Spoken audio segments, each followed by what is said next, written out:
Hola, hola, esto es Big Left. Pensando en qué título darle al próximo video sobre mi vida en las circunstancias de ser un pescador artesanal y vivir las borracheras y el puterío y toda una serie de circunstancias humanas, te encontré el perfecto título, que es El bolchevique y la prostituta. Es decir, un título muy literario. Pero al meterme en el tema del bolchevique, entendí que ustedes no iban a entender qué es lo que es un bolche. ¿Cómo se llamaba en mi época un bolchevique? ¿Qué es lo que era? Yo era un bolchevique sanándome en aquellos tiempos. Estaba sanándome del bolchevismo. Pero el bolchevique es un personaje que lo fui conociendo con el tiempo. Y para eso tendría que remontarme a diciembre del 1974. Diciembre de 1974, voy al monasterio benedictino, estoy recién convertido, tengo recién cumplidos los 15 años y quiero ser monje benedictino. Entonces me voy y paso diciembre, enero y febrero en el monasterio benedictino, con todos los oficios, los horarios que tenían, sometiéndome a rigurosas disciplinas, como usar el cilicio antiguo, azotarme y cosas por el estilo, que ahora se ven como ridículas, pero bueno, todavía quedaban resabios del antiguo catolicismo. Y ahí conocí, porque estaba en retiro, llegaban muchos sacerdotes por 2 o 3 días a hacer retiro. Llegó uno por más tiempo, en enero de 1975, y este sacerdote se enfrentó en una discusión con un monje benedictino. El monje benedictino era muy conservador, yo con él había hecho la comunión, o sea, la confesión, y rezaba un rosario diario porque Franco siguiera en vida. Después, 1 año y medio después, murió Franco. Entonces él rezaba para que Franco siguiera viviendo al infinito. Y este otro llegó y era un jesuita que fue a hacer retiro ahí. Y llegó y se indignó en una conversación que yo estaba ahí como un niño, porque tenía 15 años, y estaba con mis orejas, y él dijo: que Pinochet comulgue es un sacrilegio. Estaba muy enojado. Y me puse a conversar con él, y él, o mejor dicho, él se puso a conversar conmigo, dándome a entender de que yo no tenía vocación de benedictino, sino que era una persona que estaba más destinada al mundo, a la evangelización, a la acción. Como decía San Ignacio de Loyola, contemplación en la acción, que lo encuentro muy buena frase. Contemplación en la acción, que es muy difícil, contemplar en la acción, muy difícil. Entonces él me fue propagandeando, me fue trabajando por los jesuitas. Me fue trabajando por los jesuitas. Todos los días me hablaba de los jesuitas que aquí, que los jesuitas allá, me hablaba del padre Lepech, que después lo conocí personalmente, que era un arqueólogo, me hablaba de Teilhard de Chardin, que era un filósofo y arqueólogo también, cuya obra después leí, muy interesante, que está basada en Henri Bergson, que es un filósofo católico de finales del siglo XIX, que habla de lo que es la duración, y habría que empezar en eso un video completo. Pero me convenció tanto así que cuando salí del monasterio, en febrero, finales de febrero, ya en marzo, me presenté al cuartel general de los jesuitas que está en Alonso Valle con calle San Ignacio, a una cuadra de la Alameda. En esa época no había edificio, no estaba la central del metro, era todo una cosa antigua. Y llegué allá y me presentaron al que estaba encargado de las vocaciones sacerdotales, vocaciones para ser jesuita, que era Brian Christopher Wall Caron. Este era un inglés de 1,90 m y tanto, apuesto, hiperculto. Su familia tenía una fábrica de tanques en Londres, una fábrica de tanques, y él vivió en una mansión orillas del Támesis. Bueno, contaba muchas historias, como que una vez un B-2 lanzado por Hitler cayó al frente de su casa y él estaba bañándose en el río, etc. Eso es para otro video. Y él era partidario de la democracia cristiana. Dentro de la orden jesuita yo me fui metiendo porque quería ser jesuita. Entonces todos los 15, los 16 y los 17 son 3 años en los que estuve con ellos. Almorzaba con ellos, hacía de portero a veces, estaba en la capilla horas de oración, practiqué los ejercicios espirituales, que eso es para otro video. Los ejercicios espirituales son fantásticos y es para 1 o 2 o 3 videos y hacer los ejercicios espirituales. Tema aparte.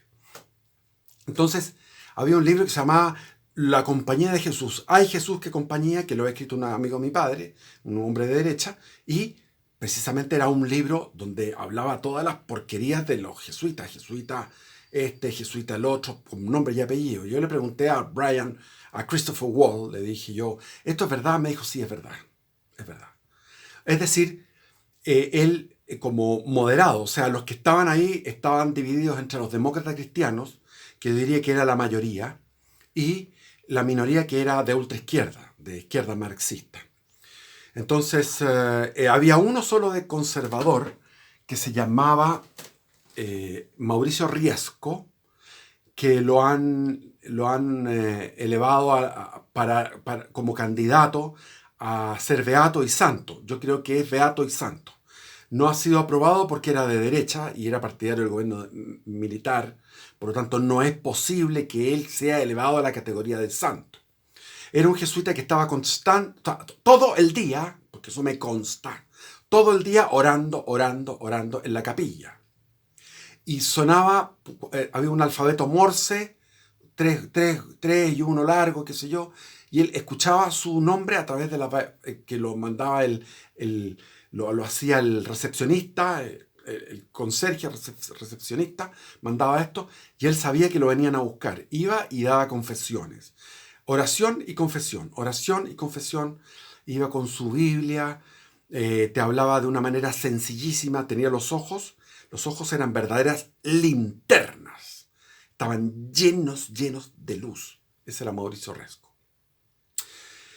Y con los jesuitas conocí los campos de concentración que había en esa época, donde tenían recluidos en los años 75, aún había reclusiones, acompañaba a dar la comunión. Conocí también a las monjas del Holy Cross, que eran monjas que andaban con minifaldas. Sinceramente eran muy lindas, eran todas norteamericanas, con minifaldas.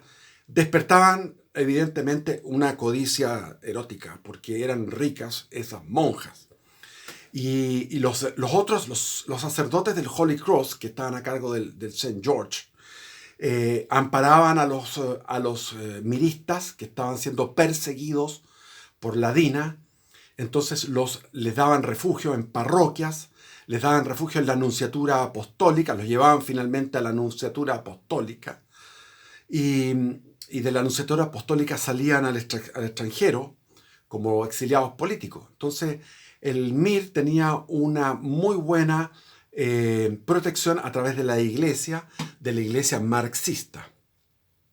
Conocí a la iglesia marxista y me fueron metiendo este tipo de ideas, de tipo, más bien por mi confesor, por mi director espiritual, que era Christopher Wall, este inglés distinguido, que era más bien demócrata cristiano de izquierda. En esa época se distinguían entre dos, los chascones y los guatones. Entonces yo era más chascón, los guatones eran como más, tenían el recuerdo de la Unidad Popular y trabajaban en el gobierno militar y ellos decían, bueno, lo que vivimos fue tan grande, tan grave, lo de la Unidad Popular, que en realidad hay que apoyar al régimen militar. Eso eran los guatones y los otros los chascones.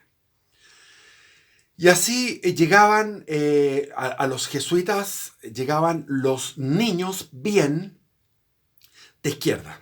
porque siempre ha existido una burguesía de izquierda. Entonces llegó el año 76, ahora pasó más de un año, el año 76, invierno del 76, fue a hacer un retiro ahí un joven que se llamaba Jorge Edwards, que es hijo del escritor Jorge Edwards. Entonces, Jorge Edwards es el primero que llegó a Chile. El primer Edwards fue un médico, lo leí eso en la historia de Chile, que participó en la independencia, en los cabildos, en La Serena. Es el primer Edwards que llegó a Chile, y de ahí viene toda la familia Edwards. Bueno, y este cabro de 16 años, la misma edad que yo, voy a tapar ese gorro de atrás. No lo puedo tapar, no importa. Es un gorro con el que anduve, que me lo compré en Arequipa, Perú. Entonces, fue a hacer un retiro porque las tías, que eran todas progres, encontraron que tenía que ir a hacer un retiro donde los jesuitas, porque los jesuitas era como la parte de la iglesia que era progre, y por lo tanto aceptaba a todos estos niños bien, y él era, mira, yo me sentía realmente, nunca en mi vida me había pasado, yo me sentía como un ordinario al lado de este hombre, este joven. ¿Por qué? Porque los jesuitas me pidieron que lo convirtiera, porque él era ateo, era agnóstico y ateo. Entonces lo mandaron a hacer un retiro siendo ateo. Y de ahí me hice amigo de él. En esa época nosotros, que éramos de buena familia, andábamos en micro, incluso las personas, o sea, la micro era lo más normal. Nos volvimos ese día, me acuerdo, en micro conversando, y yo me dije, este gallo es extraordinariamente buen mozo, era muy buen mozo, muy distinguido, muy refinado, tan refinado que yo creo que estas familias nobles europeas se sentirían ordinarios al lado de él, porque era sumamente distinguido y muy buen mozo, de una estampa estupenda, un gallo delgado, de ojos castaños, el pelo castaño, con un hablar muy seductor en la manera como hablaba él. Entonces me quedé con la misión de convertirlo. Y pasó que los jesuitas me mandaron a esta misión porque sabían que yo tenía mucha fe, y poco a poco esto fue llevándome hacia otro camino. ¿Por qué? Porque él conocía, fuimos a su casa, donde estaba la casa del Z, que era el abuelo de él, un Edwards abuelo, y que era una casa gigante, un palacio que estaba lleno de lírines, y ahí llegó otro amigo, llegó Christian Barken ese día, que es ahora un hombre famoso, que es un hombre muy bueno, muy buena persona. Y estaba también Jorge Maffei, que también lo conocí, seguimos con el amigo. Después, ¿qué pasó? Que empecé a conocer a los de izquierda del Barrio Alto. Que estos de izquierda del Barrio Alto habían sido por familias, pero también había sido por una casualidad. Esto era un curso de la Alianza Francesa. Entonces, la Alianza Francesa es una productora de muchísimos buenos puntajes en la prueba de aptitud académica de aquellos tiempos, y salían todos ingenieros y todos son clases dirigentes para poder conducir empresas, conducir el país, o sea, gente muy preparada en la Alianza Francesa. Entonces, a través de Christian Barken, que había sido amigo de la infancia con Jorge Edwards, conocí a un curso de la Alianza Francesa que había sido concientizado por un profesor de la Alianza Francesa, que era un profesor de historia, que era un profesor de anarquía. Era anarquista, socialista, comunista, tenía todos los apellidos de la izquierda, y él había vivido en su juventud el mayo del 68. Y entonces pidió el traslado a Chile, y era profesor en la Alianza Francesa, y la Alianza Francesa lo echó. ¿Por qué? Porque en aquellos tiempos existía lo políticamente correcto, era al revés de lo de ahora. Si tú hablabas de comunismo, era políticamente incorrecto. Si tú hablabas contra el régimen militar, era políticamente incorrecto. Por lo tanto, la Alianza Francesa lo expulsó. Pero estuvo 2 años haciendo clases a esta generación, que salieron, no todo el curso, pero salieron unos 10 que eran completamente marxistas, leninistas.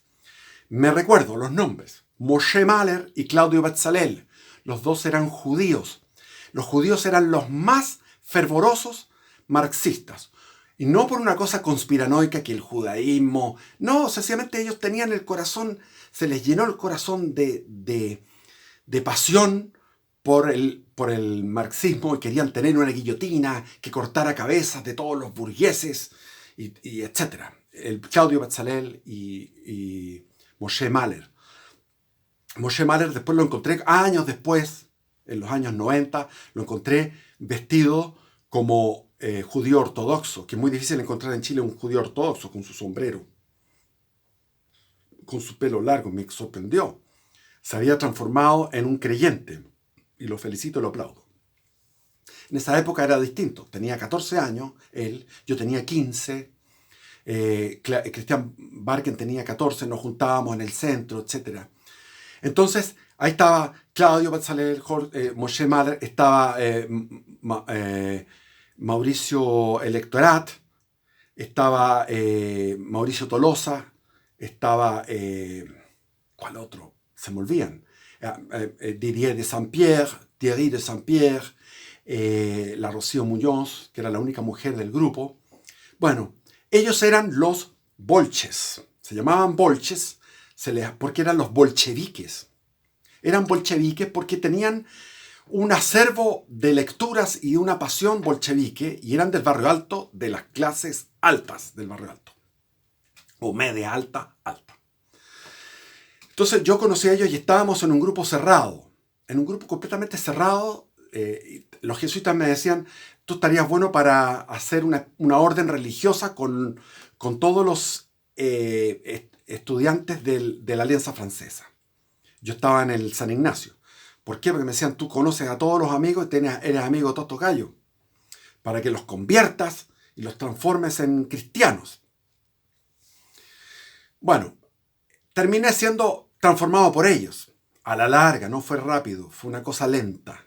El convivir durante años con personas que son de estos pensamientos, vas minando tu fe, vas minando tu conservadurismo.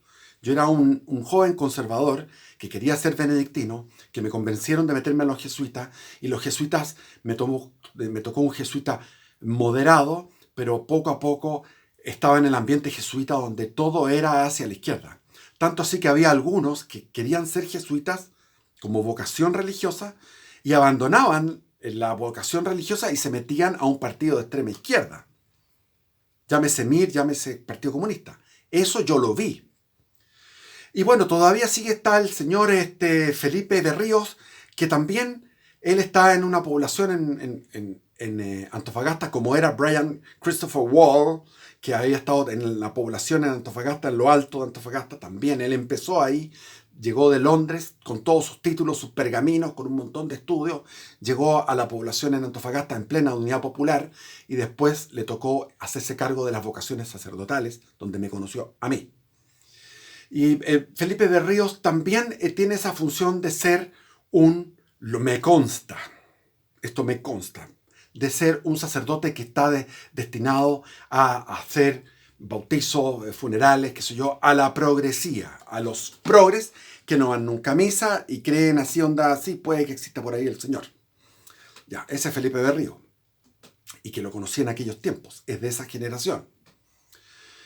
Hubo muchos que se fueron, otros que abandonaron la sotana simplemente porque necesitaban mujer, etc. Bueno, ¿qué pasó? Que con Jorge Edwards conocía a todos estos amigos de la Alianza Francesa. Llegaron otros más y eran todos bolcheviques. Y los bolcheviques, llegó el momento del 1 de mayo de 1978, antes del 1 de mayo, donde empezamos a conversar y dijimos, tenemos que ir. No podemos ser tan cobardes y no ir. Y nos pusimos de acuerdo para ir al 1 de mayo de ese año de 1978. Yo tenía 18 años, otros tenían 17 años, otros 16, otros 20. Entre 16 y 20 años. Y fuimos. Y nos encontramos en la Alameda con otros bolcheviques que eran de clases medias también, pero de otras comunas de Santiago. de la comuna de Santiago, de la comuna de San Miguel, de la comuna de Recoleta.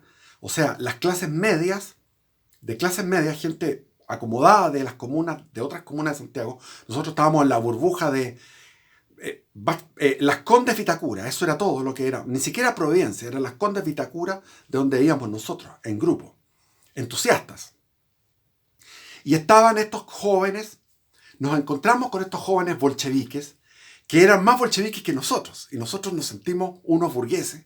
¿Por qué? Porque los jóvenes bolcheviques de la comuna de Santiago, de San Miguel, de la comuna de Ñuñoa, iban con abrigos largos. Era un día nublado, era un día de frío, ese 1 de mayo. Iban con sus abrigos largos y en un bolsillo a cada lado iba un libro. Porque esa era la onda del bolche. El bolche tenía que tener barba. Nosotros nos dejábamos barba, pero la barba era una barba pequeña porque éramos jóvenes. Pero estos ya tenían sus 20 y tantos años, con barbas, buenas barbas, con unos abrigos largos y con libros en los dos bolsillos de los abrigos. Bolchevique, 100%. Los bolches se llamaban los bolches. Estos bolches de la comuna de Santiago se dedicaban a ir a la biblioteca Belarmino, que era de los jesuitas, que está en... ¿cómo se llama esa calle?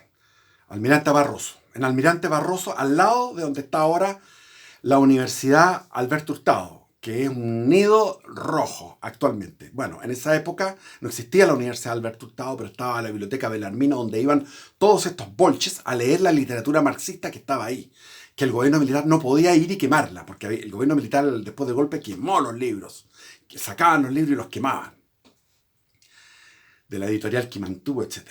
Entonces nos encontramos con ellos y había una atención muy grande, había carabineros, pero los carabineros estaban con su gorra de carabinero.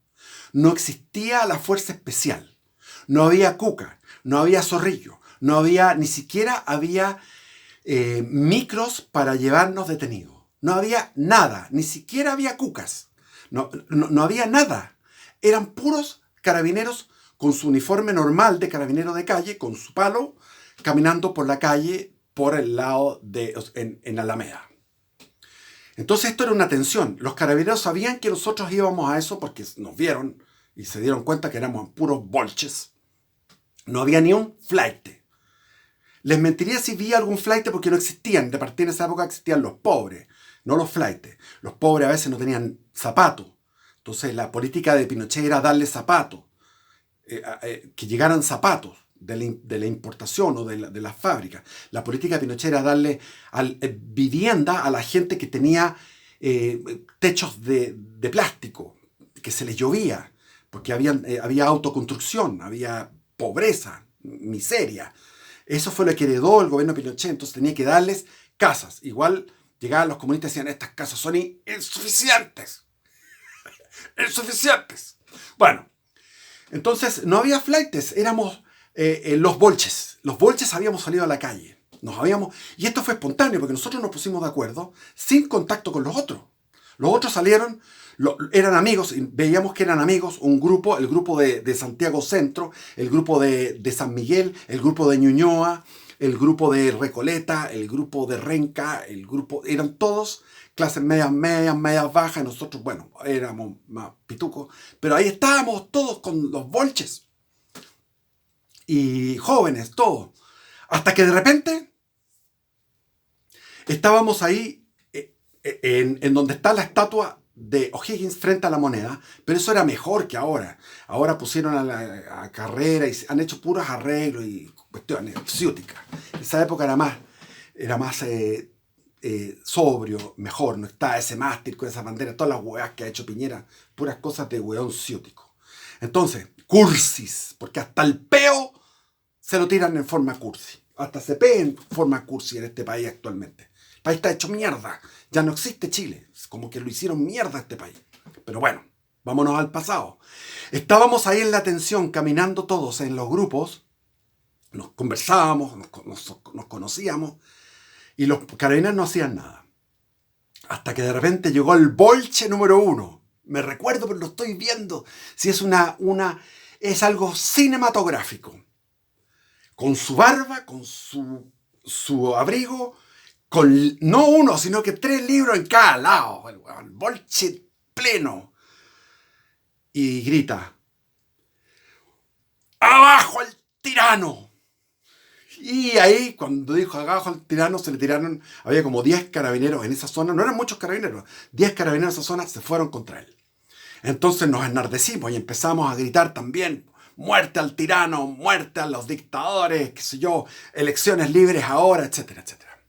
Nosotros gritábamos, no tirábamos piedras, solamente gritábamos. Y los carabineros, como le digo, no eran fuerzas especiales, los carabineros normales salían con los palos, así con el palo enarbolado, para poder pegarnos. No nos pegaban en la cabeza, nos pegaban por atrás, en la espalda, en los brazos, en las costillas. Golpes bien dados, que no eran letales ni nada por el estilo, eran unos golpes. Entonces salíamos arrancando, nos metíamos en algún lado y de nuevo, gritando. Esa era nuestra manera de protestar, gritaba. Y agarraban un bolche, agarraban otro bolche, pero ni siquiera tenían dónde llevarlos presos. Ni siquiera estaban organizados para llevarlos presos. Entonces, era tan inocente, era una cosa tan linda, de los dos lados, era una cosa bella. De la parte poblacional, había gente de la parte poblacional, y curiosamente no eran hombres, eran mujeres. Eran mujeres pobladoras y con hijos, algunas vivían con su hijo. Entonces, en un momento terminado, la batalla la estábamos perdiendo, pero, por ejemplo, dar un ejemplo, estábamos ahí en Alameda con San Diego, no existía ese paso a nivel, eso no existía. Está el Club de la Unión, está la Universidad de Chile, está le iba a decir el pedagógico, que es lo mismo, el Instituto Nacional, y por San Diego nos fuimos arrancando, perseguidos por la misma cantidad de unos 20 policías, 20 carabineros persiguiéndonos y nosotros gritando: ¡ah, concha tu madre, la weá! No, nos decíamos grosería, estoy hablando mal, porque no me acuerdo, realmente no me acuerdo los gritos, las consignas, no me recuerdo. Tengo borrado, ¿para qué voy a inventar? Pero íbamos gritando las consignas y sin grosería y corriendo, y los carabineros detrás. Y de repente el oficial, que iba sin palo, el oficial, corrió con tanta velocidad que llegó a estar entre medio de nosotros. Nosotros íbamos corriendo a toda velocidad por San Diego, hacia Avenida Mata, corriendo. Y este oficial se metió entre medio de nosotros, corriendo por su ímpetu como oficial de carabineros. Y de repente uno de los que iban ahí, que era yo mismo, dije: ¡saquémosle la cresta a este carabinero! ¡Saquémosle la cresta! Y el carabinero saca, el oficial saca la pistola y empieza a apuntarnos a todos así. Y nosotros todos así. ¿Por qué? Porque se había adelantado. Los otros carabineros venían corriendo a toda velocidad. Paramos para pegarle, sacó la pistola, nos empezó a apuntar a todos. Y nosotros vimos que venían los otros detrás. ¡Pah! Salimos arrancando. Llegamos hasta Avenida Mata. Después volvimos. La lucha duró como una hora, 2 horas más o menos de hueveo. No había bombas lacrimógenas, no había nada. Y después llegamos a la Alameda y de repente ya los carabineros actuaron de una manera muy buena, porque fueron barriéndonos y dijimos: ¡a refugiarse, a refugiarse, a refugiarse! ¿A dónde? A la iglesia San Francisco.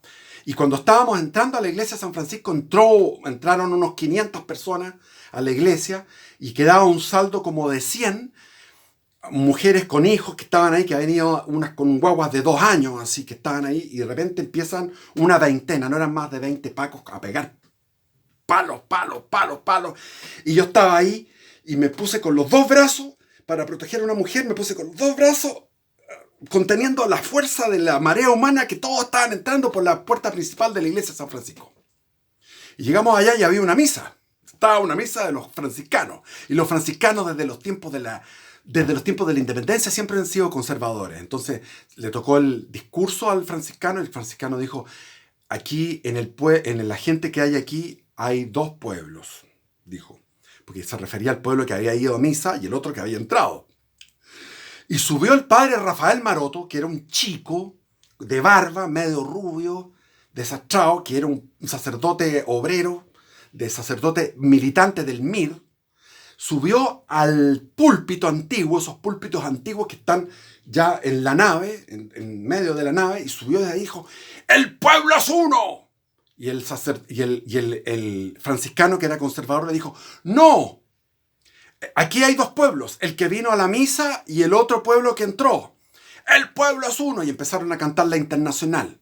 Yo subí mi puño y no me la sabía. Me gustó, porque es muy bonita, la Internacional es emotiva, es bonita. Todos con la Internacional, al lado de Domingo Reyes, amigo mío, de esa época, comunista, de familia comunista, estudiando en el San Ignacio y metido en las comunidades de Vía Cristiana, infiltrado en las comunidades de Vía Cristiana.